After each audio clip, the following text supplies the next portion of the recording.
বছর কথা বলতে বলতে আমার সাথে প্রেম করে। আমি রাজি হই না। ও আমাকে জোর করে বাধ্য করে রাজি করেছে। রাজি করালে পরে তারপর ওর বাবা-মার কাছে কথা বলালো আমার।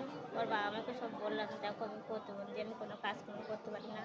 আমি কি করব? তোমার ছেলের ভালো একটা মেয়ে দেখে বিয়ে দাও।" ওনার মা বলে কি, "তুমি যদি আমার পেটের মেয়ে হতে তোমাকে ফেলে দিতাম, তুমি তাই কি হয়েছে? আমার ছেলে পাগল, বোঝে না তোমার প্রেমে পড়েছে। তা তুমি হচ্ছে গিয়ে আমার ঘরে বউ হয়ে এসো।"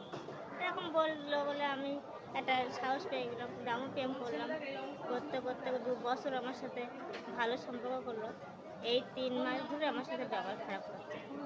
তো বিয়ের প্রতিশ্রুতি দিয়ে কি শারীরিক সম্পর্ক করেছে আপনার সাথে? না, আমার সাথে আগে শারীরিক সম্পর্ক করেছে, তারপর বিয়ের প্রতিশ্রুতি দিয়েছে। আচ্ছা। তারপরে এখন কি বিয়ে করতে চাইছে না? না, বিয়ে করতে চাইছে না। আর আমি ৩০,০০০ টাকা লোন তুলে দিয়েছি ও আমার বিয়ে করবে বলে।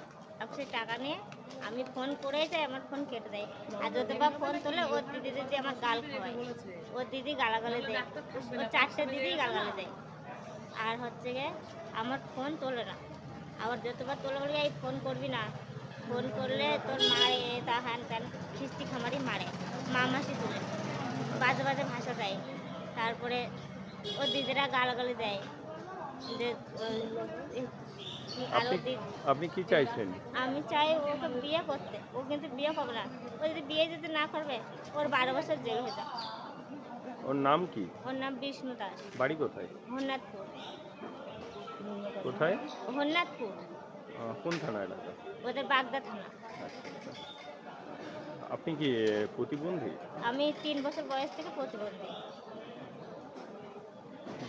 কি চাইছেন আপনি? আমি চাই ও আমার হোক।